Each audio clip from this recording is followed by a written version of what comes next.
à toutes et à tous pour cette société géographique. Effectivement, c'est une première. La situation nous pousse à faire beaucoup de premières. Donc, c'est avec grand plaisir que je vais donc introduire le, le sujet de Marjolaine. Donc, on va parler de foncier, on va parler Marjolaine va parler de plus-value foncière. Donc, quelques mots quand même rapidement sur le fond. Donc, pour appréhender le sujet, je pense qu'il faut quand même rappeler que l'immobilier, un bien immobilier, par exemple un logement, correspond à ce qu'on peut appeler un bien combinatoire, c'est-à-dire que il y a deux choses quand même très différentes. Donc, on a d'une part un foncier, un terrain, du sol. On peut trouver beaucoup de termes et raffiner sur les termes, mais c'est pas l'objet aujourd'hui. Et puis, il y a deuxièmement une construction. Alors, ce qu'on constate notamment en matière de logement depuis, en gros, les années 90, c'est que je pense que c'est évidemment bien connu. Il y a une hausse assez importante des valeurs sur les marchés du logement, donc des prix, des coûts. Et en réalité, cette hausse des valeurs, elle correspond, par rapport à ce qu'on dit parfois, par rapport à ce que le secteur de la construction dit parfois, elle correspond surtout en fait à une hausse en fait de la valeur foncière, donc du prix entre guillemets, de la valeur de la localisation plutôt que des coûts de construction. Donc on assiste en fait à un retour de la rente foncière. Bon, on a eu des théories de la rente foncière au 19e siècle qui étaient plutôt des théories liées aux valeurs des terres agricoles. Aujourd'hui, on voit toute une série de préoccupations, de travaux aussi scientifiques qui font le constat d'un retour de la rente foncière, mais cette fois-ci, c'est plutôt une rente foncière urbaine. Donc, on a le retour de la rente foncière urbaine à travers les marchés du logement, donc concrètement dans l'économie. Et puis, on a aussi le retour de la rente foncière, y compris sur un plan scientifique. Alors, c'est dans le mémoire de Marjolaine, donc je ne sais pas si elle va le présenter, mais on voit qu'au cours des dernières années, il y a eu une progression assez importante du nombre, par exemple, de publications qui portent sur ce sujet. Donc, le vocable anglais parle de land value capturing, donc de récupération de la plus-value. Donc, on voit que c'est quelque chose qui se développe assez bien sur le plan de la recherche. Il y a des programmes qui ont été initiés par l'Union européenne.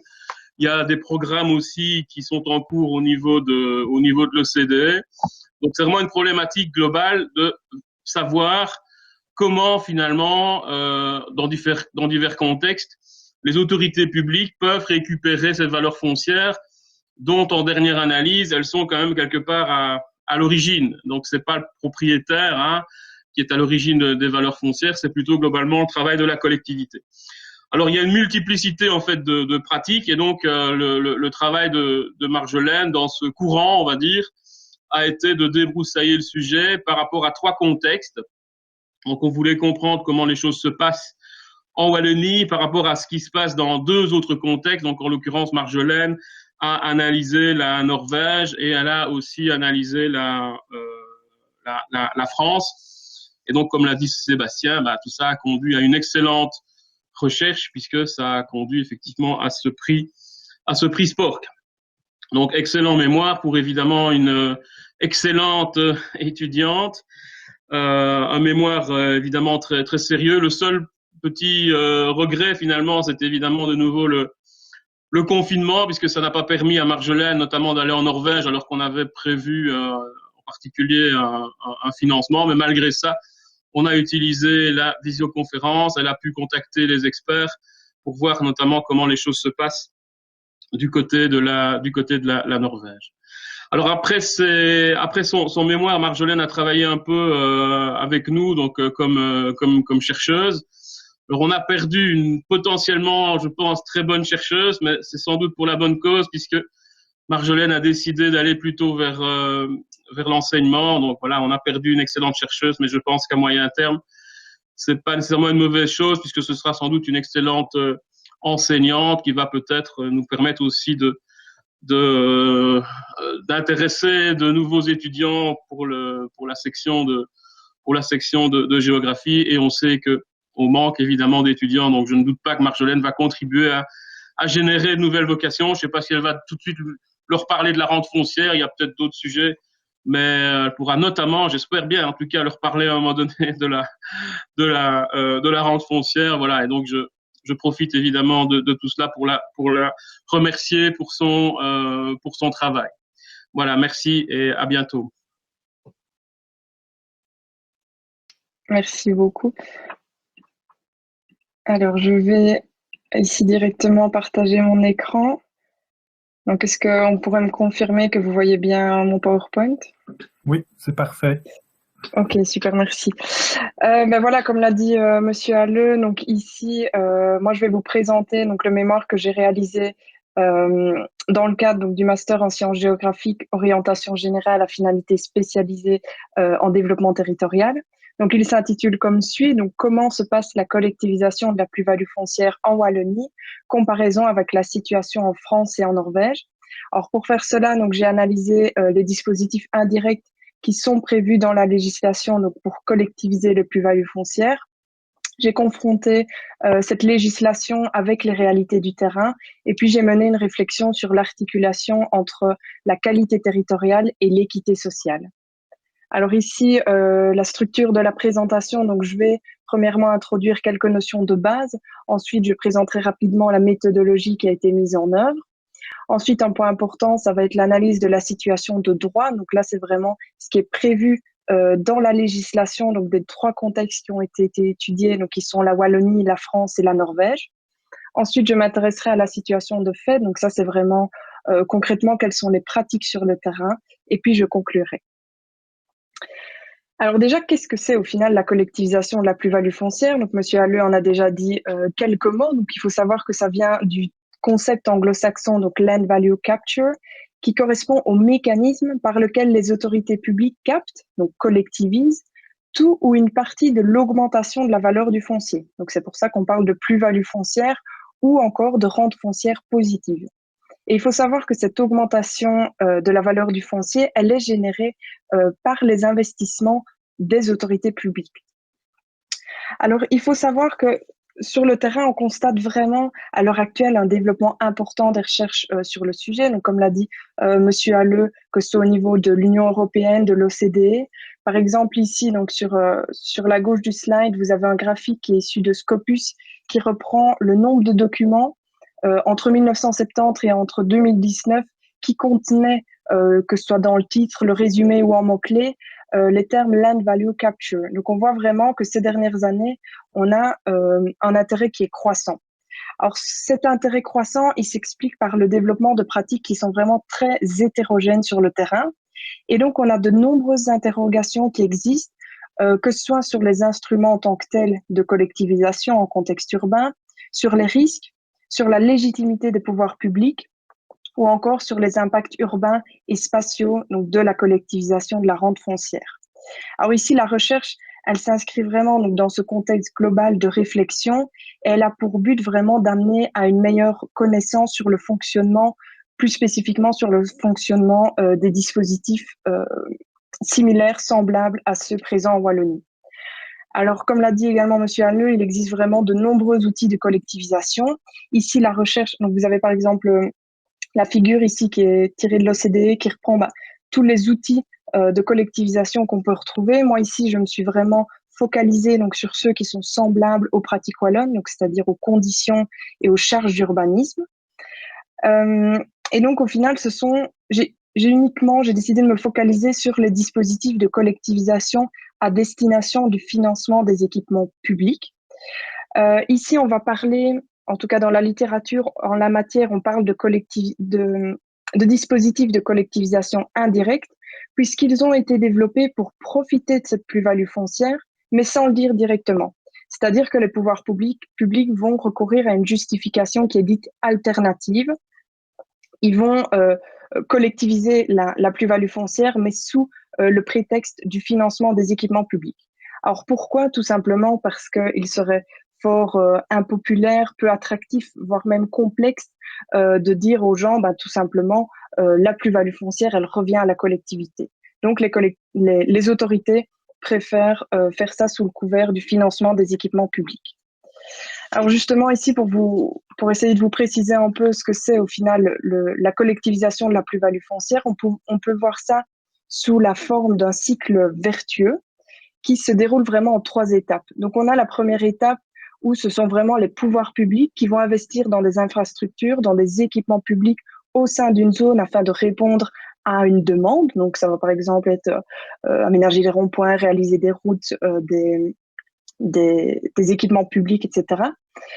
Les propriétaires fonciers, ils vont profiter de la hausse de la valeur, donc d'une plus-value foncière de leur terrain qui est induite justement par la construction ou l'amélioration des infrastructures publiques à proximité de leur terrain. Donc, de par les investissements des autorités publiques, notamment dans la construction d'espaces publics, de routes, etc., les propriétaires qui se situent notamment à proximité, leur terrain va connaître une hausse de la valeur. Donc, on a une plus-value foncière. Or, cette hausse de la valeur du foncier, elle n'est pas le résultat d'un travail des propriétaires. Donc, il serait donc totalement logique que ce soit les pouvoirs publics qui récupèrent cette hausse de la valeur foncière, puisqu'elle est induite par les investissements de la collectivité, donc de l'autorité, dans les équipements. Or, cette récupération, elle peut se faire sous forme de taxes, de contributions financières, voire matérielles. Et puis, à nouveau, ici, on va parler d'un cycle vertueux, puisqu'à nouveau, cette valeur foncière, cette plus-value foncière qui aurait été récupérée la collectivité, elle peut à nouveau être réinvestie dans de nouveaux équipements publics.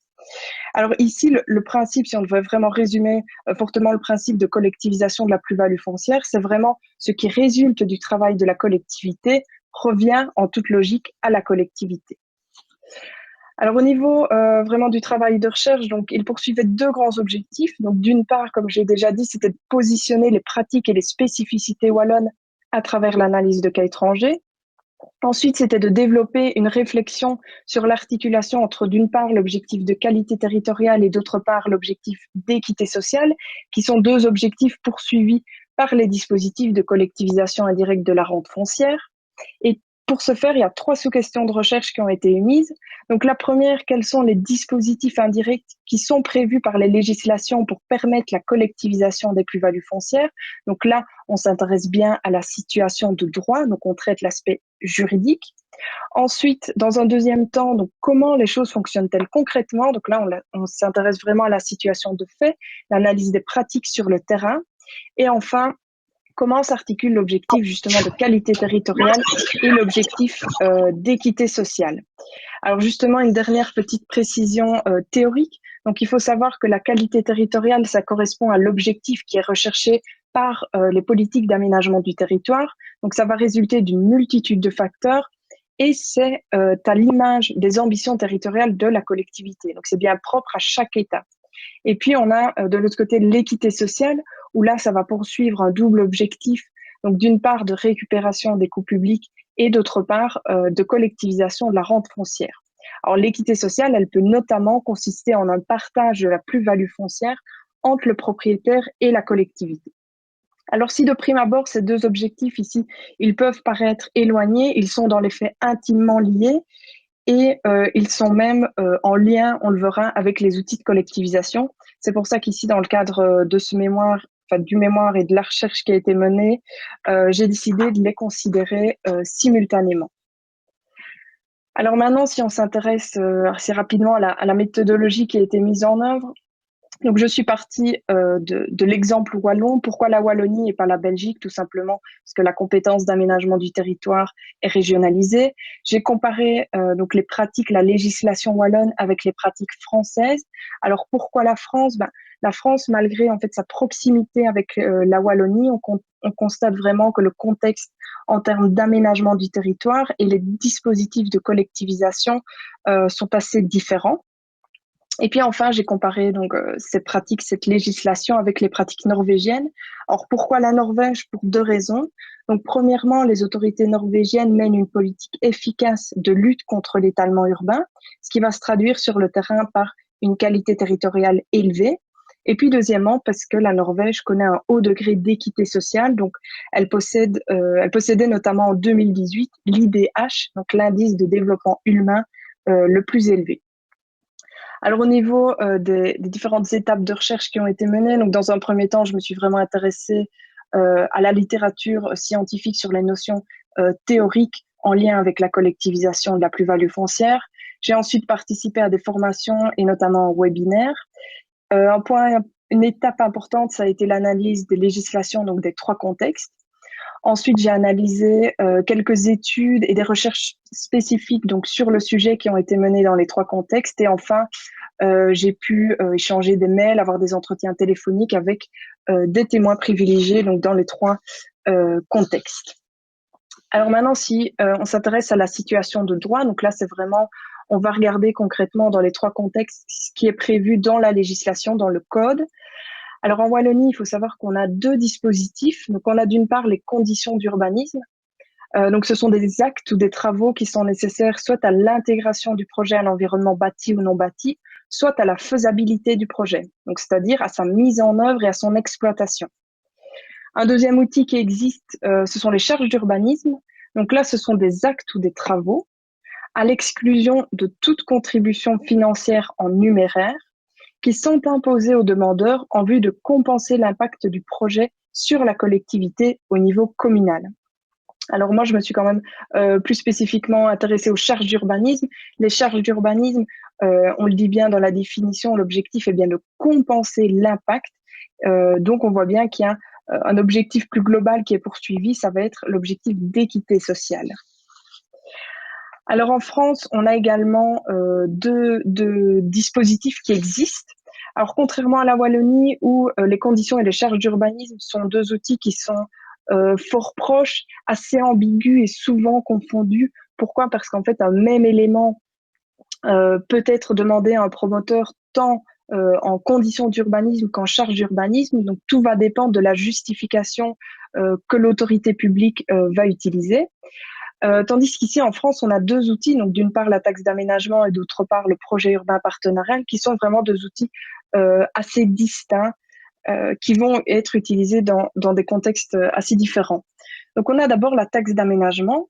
Donc c'est une cotisation unique qui est imposée aux nouveaux projets urbains en vue de financer les actions et les opérations contribuant à la réalisation des objectifs de développement durable en matière d'urbanisme. Alors, la taxe d'aménagement, comme sa définition l'indique, elle vise bien la qualité territoriale puisqu'elle permet aux autorités françaises d'approcher leurs objectifs en matière d'aménagement du territoire. Alors, comme son nom l'indique, la taxe d'aménagement, c'est bien une contrepartie monétaire qui est calculée, qui est déterminée selon un calcul bien précis qui est ici présenté. Alors, au niveau du projet urbain partenarial, alors là, ça consiste en l'élaboration d'un contrat, donc d'une convention dans lequel le privé, donc que ce soit le propriétaire foncier, l'aménageur ou le constructeur, va assurer sa participation au financement des équipements publics nécessaires au fonctionnement des opérations de travaux ou d'aménagement. Alors le PUP, ça correspond à une contribution financière et dans certains cas bien spécifiques, il peut se faire sous forme d'un apport de terrain bâti ou non. Alors ici, le PUP, il est vraiment présenté comme un outil un peu win-win où on a d'une part le partenaire privé qui, lui, va pouvoir réaliser son opération qui, par exemple, demandait des aménagements de routes, donc des aménagements d'équipements publics. Et puis, on a d'autre part la collectivité qui, elle, va donner son accord pour l'opération immobilière, tout en imposant au privé une contribution pour le financement des équipements publics qui sont induits par le projet et qu'elle ne saurait supporter seule. Donc, on a vraiment ici l'idée qu'on a un contrat qui est bénéfique tant pour le partenaire privé que pour le partenaire public. Alors maintenant, en Norvège, petite spécificité de la Norvège. Donc, il faut savoir que les équipements, les infrastructures publiques qui sont jugées nécessaires en Norvège sont détaillées dans un plan qu'on appelle plan de zonage et qu'il est impératif que tous les équipements publics jugés nécessaires dans une zone, donc selon ce plan de zonage, soient réalisés avant qu'un quelconque développement immobilier ne puisse avoir lieu.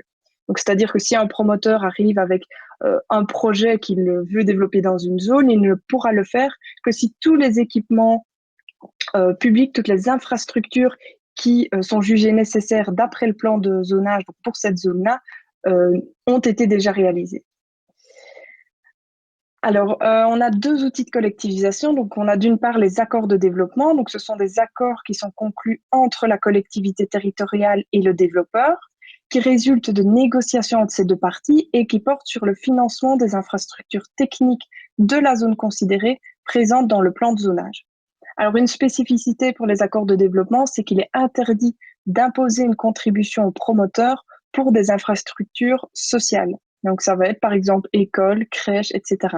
Alors, pourquoi? Tout simplement parce que d'après la conception norvégienne, il est du devoir de la collectivité de réaliser ces infrastructures sociales.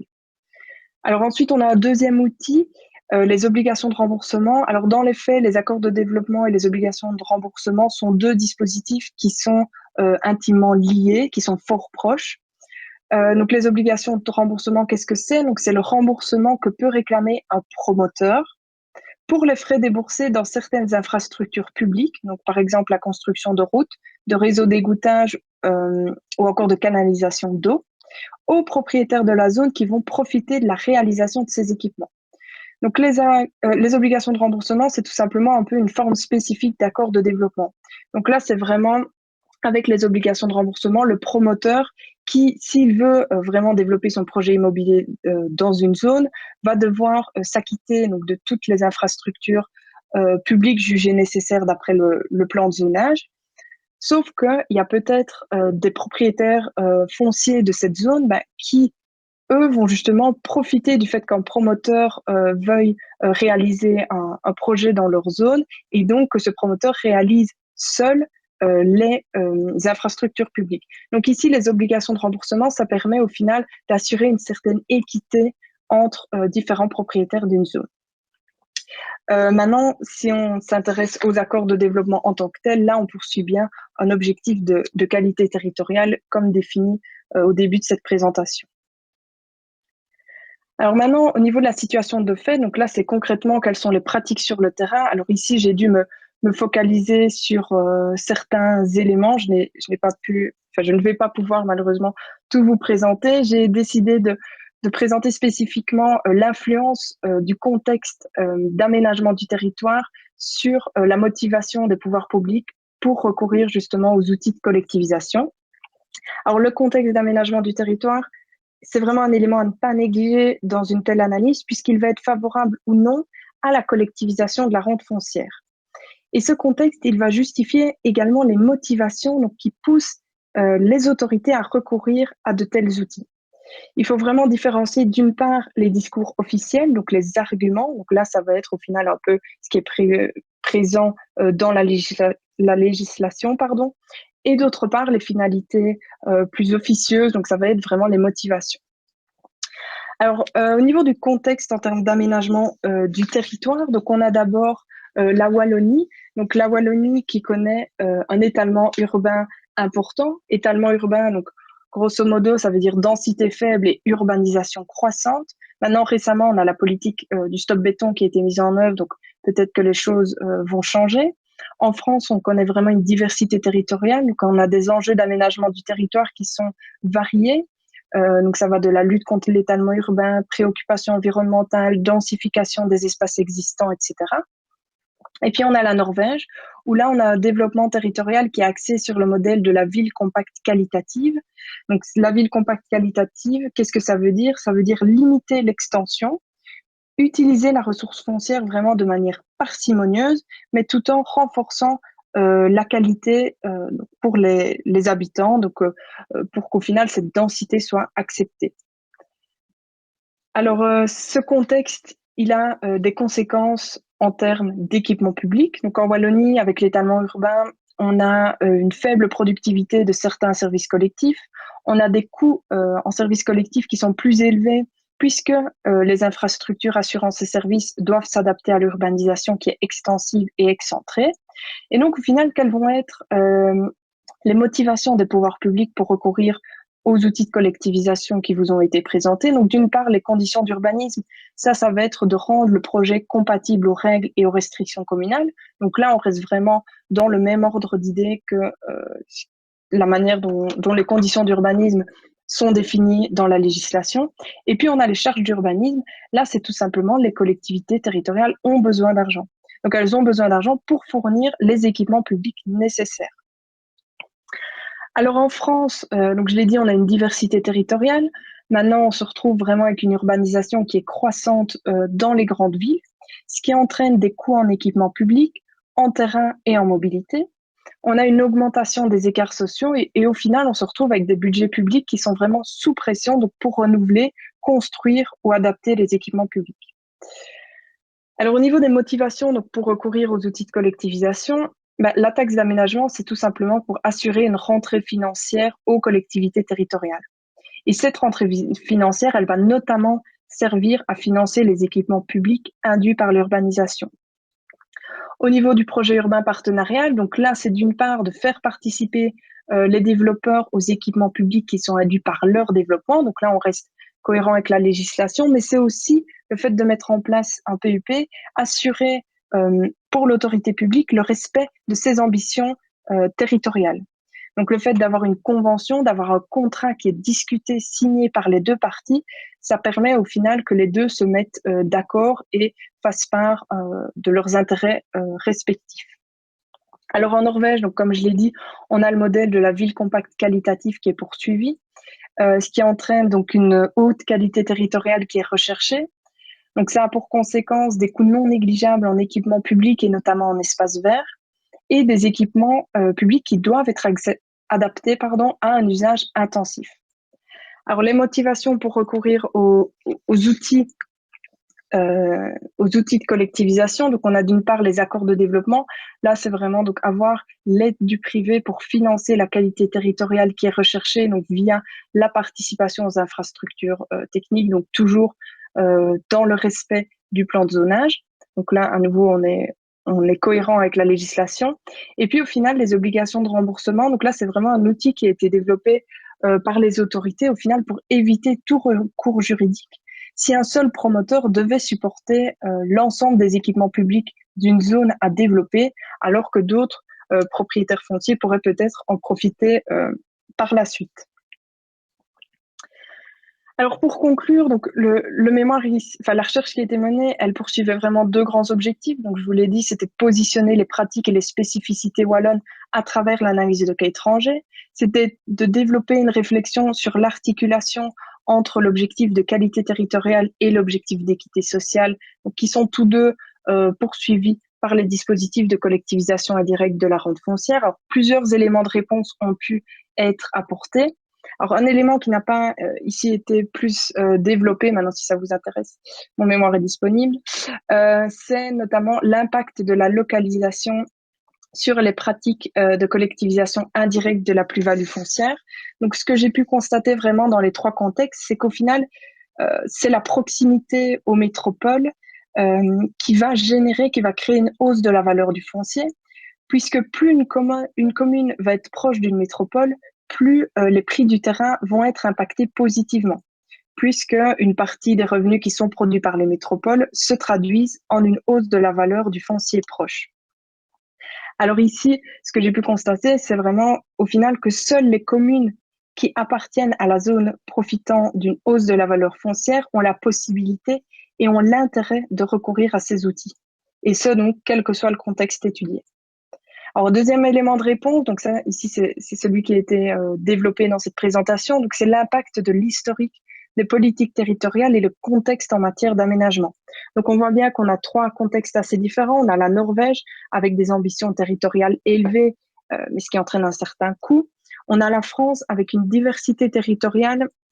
Et donc, au final, on voit qu'on a développé, qu'il existe deux outils de collectivisation qui sont assez distincts et donc qui permettent de coller au mieux à un territoire assez hétérogène en matière de contexte d'aménagement du territoire. Et puis, on a la Wallonie où là, on a deux dispositifs qui sont fort proches et même souvent confondus, donc qui sont les conditions et les charges d'urbanisme. Alors, il faut savoir qu'en Wallonie, c'est très compliqué à l'heure actuelle d'avoir des chiffres donc sur l'utilisation concrète des conditions et des charges d'urbanisme. Alors, s'il est difficile de quantifier leur utilisation, il faut savoir que les discussions avec des témoins privilégiés wallons montrent tout de même que les charges d'urbanisme restent un outil qui est peu employé parce que mal compris. Maintenant, il faut bien se dire que la question donc, du recours aux charges d'urbanisme, elle semble être plus vaste qu'une simple incompréhension de la législation. Donc, on voit vraiment qu'on a un contexte global en Wallonie en matière de développement territorial qui ne semble pas vraiment encourager les collectivités territoriales à recourir aux outils de collectivisation. Donc, on a l'impression qu'il n'y a pas une pression suffisante en ce sens. Maintenant, avec la nouvelle politique donc, du stop béton, on peut imaginer que les choses pourraient évoluer peut-être dans ce sens. Et puis enfin, on a une interrelation forte donc, entre l'objectif de qualité territoriale et l'objectif d'équité sociale. Donc les trois contextes étudiés montrent bien que ces objectifs, bien que distincts, sont intimement liés et qu'ils sont directement influencés par l'utilisation d'instruments de collectivisation. Donc d'une part, on a le recours aux outils de collectivisation de la valeur foncière qui vont renforcer tant la qualité territoriale que l'équité sociale. Et puis d'autre part, on a les objectifs visés donc on a les objectifs visés donc, en termes de qualité territoriale, d'équité sociale, qui renforcent le recours aux dispositifs de collectivisation. Alors, cette interrelation, elle accentue vraiment la pertinence de l'utilisation des outils de la collectivisation de la rente foncière. Et ce qu'on peut vraiment ressortir de cette analyse des trois contextes, c'est qu'il semble profitable d'y recourir judicieusement pour assurer tant un aménagement du territoire efficace et cohérent qu'un renforcement de l'équité sociale sur l'ensemble du territoire. Alors pour conclure, quel que soit le contexte, il y a vraiment deux conditions qui doivent être remplies pour permettre la collectivisation de la plus-value foncière. Donc cette collectivisation par les collectivités territoriales, elle ne peut se faire que s'il existe une rente foncière. Donc là, c'est bien l'importance de la localisation de la collectivité territoriale. Et puis, il faut que les pouvoirs publics soient en mesure de justifier le recours à de tels dispositifs, donc ce qu'on va appeler au final le besoin. Parce que là, j'ai pu constater qu'entre vraiment les trois contextes, un équipement public jugé nécessaire en un contexte ne l'est pas spécialement en un autre. Et justement, la nécessité, le caractère nécessaire des équipements publics va fortement dépendre du contexte en termes d'aménagement du territoire. Voilà, je vous remercie pour votre attention.